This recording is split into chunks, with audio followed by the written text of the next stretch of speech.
మాజీ సీఎం కేసీఆర్ నిర్మించిన మేడిగడ్డ బ్యారేజీ డ్యామేజీ వ్యవహారంలో భూపాలపల్లి ప్రిన్సిపల్ సెషన్స్ కోర్టు నోటీసులు జారీ చేసింది. నాగవెల్లి రాజలింగం మూర్తి మేడిగడ్డ వైఫల్యంపై ప్రైవేట్ పిటిషన్ దాఖలు చేయడంతో మాజీ సీఎం కేసీఆర్ తో పాటు మాజీ మంత్రి హరీష్ రావు మరో 6 అధికారులపై నోటీసులు జారీ చేసింది.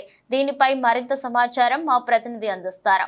మాజీ ముఖ్యమంత్రి కేసీఆర్ కు జయశంకర్ భూపాలపల్లి జిల్లా కోర్టు నోటీసులు జారీ చేసింది. కాళేశ్వరం ప్రాజెక్టు వైఫల్యంపై భూపాలపల్లి జిల్లా కోర్టు సంచలన ఆదేశాలు అయితే జారీ చేసిన పరిస్థితి ఉంది. అయితే బ్యారేజీలో జరిగిన నష్టంపై ఇటు ప్రైవేటు పిటిషన్ను విచారించిన Bhupalpally principal judicial first class magistrate ఇటు మాజీ ముఖ్యమంత్రి కేసీఆర్, అప్పటి నీటిపారుదల శాఖ మంత్రి తన్నీరు హరీష్ రావుతో పాటు ఇటు మరో 6 అధికారులకైతే ఇటు నోటీసులు జారీ చేసింది భూపాలపల్లి కోర్టు. అయితే ముఖ్యంగా ఇటు ఈ సెప్టెంబర్ 5వ తేదీన వ్యక్తిగతంగా హాజరు కావాలంటూ కూడా భూపాలపల్లి కోర్టు అయితే ఆదేశాలు జారీ చేసింది. ఈ నోటీసులను జిల్లా కోర్టు గత నెల 30వ తేదీన ఇటు రిజిస్టర్ పోస్టు ద్వారా వారికి పంపించినట్లయితే తెలుస్తుంది. అయితే లక్షల కోట్లు ప్రజాధనం వెచ్చించి నిర్మించిన కాళేశ్వరం ప్రాజెక్టు 10వ బ్లాక్లోని పిల్లర్ కుంగిపోయి పనికి రాకుండా పోవడానికి ప్రధానంగా ప్రాజెక్టు నిర్మాణంలో చోటు చేసుకున్న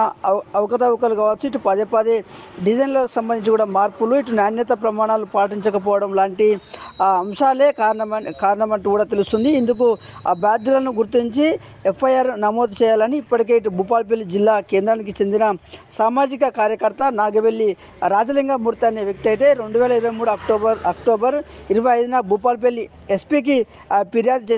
అయితే గతంలో ఈ ఫిర్యాదును పట్టించుకున్న పరిస్థితి లేదు. అయితే ఇటు రాజలింగం మూర్తి అయితే ప్రైవేట్గా ఇటు పిటిషన్ దాఖలు చేసిన పరిస్థితి అయితే ఉంది. అయితే భూపాలపల్లి ఎస్పీకి ఫిర్యాదు చేసినా కూడా బాధ్యులను గుర్తించాక వారిని విచారించాలని కోరుతూ కూడా జిల్లా అదనపు principal judicial first class magistrate కోర్టులో అయితే ఇటు పిటిషన్ దాఖలు చేసిన పరిస్థితి ఉంది. అయితే ఈ వ్యవహారంలో అప్పటి సీఎం కేసీఆర్ తో పాటు ఇటు నీటిపారుదల శాఖ మంత్రి హరీష్ రావు ఇటు పలువురు నేతలకు సంబంధించి కావచ్చు, ఇటు అధికారులకు కూడా, ఇటు ప్రాజెక్టు నిర్మాణ సంస్థలకు సంబంధించి కూడా ఇటు కోర్టు అయితే నోటీసులు జారీ చేసింది. అయితే అప్పట్లో ఈ పిటిషన్ను కోర్టు వేసింది. దీనిని రాజలింగమూర్తి హైకోర్టులో సవాలు చేస్తూ పిటిషన్ దాఖలు చేశారు. అయితే ఇటు జిల్లా కోర్టులోనే ఇటు రివిజన్ పిటిషన్ను దాఖలు చేయాల్సిందిగా హైకోర్టు సూచించడంతో తిరిగి పిటిషన్ వేశారు రాజలింగమూర్తి. అయితే దీనిని స్వీకరించిన కోర్టు తాజాగా ఇటు నోటీసులు జారీ చేసింది. ఇటు కాళేశ్వరం ప్రాజెక్టులో భాగంగా నిర్మించిన మేడిగడ్డ బ్యారేజీ పిల్లలు కుంగిపోవడానికి ముఖ్యంగా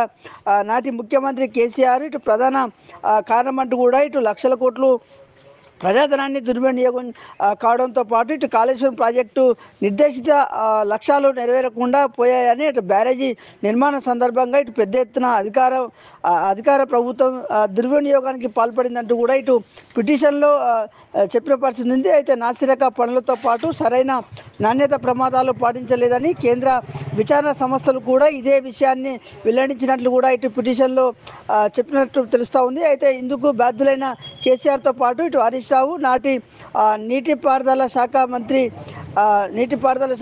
ఇటు హరీష్ రావుతో పాటు ఇటు ఏదైతే 6 అధికారులకు సంబంధించి కూడా ఇటు రంజిత్ కుమార్ సీఎంఓ, ఇటు కార్యదర్శి స్మిత సబర్వాలా, అప్పటి చీఫ్ ఇంజనీర్లు హరిరామ్ లాంటి అధికారులు కూడా నోటీసులు జారీ చేసిన పరిస్థితుంది. అయితే ముఖ్యంగా ఇటు భూపాలపల్లి కోర్టు ఇటు నోటీసులు జారీ చేసిన నేపథ్యంలో కూడా ఇటు తీవ్ర చర్చాంశంగా మారింది. అయితే భూపాలపల్లి కోర్టు సంబంధించిన నోటీసులు అందుకున్న కేసీఆర్ ఇటు భూపాలపల్లి కోర్టుకు హాజరవుతారా లేదా అనేది అంశానికి సంబంధించి అయితే తీవ్ర చర్చ జరుగుతున్న పరిస్థితి అయితే భూపాలపల్లి జిల్లాలో ఉందని చెప్పవచ్చు.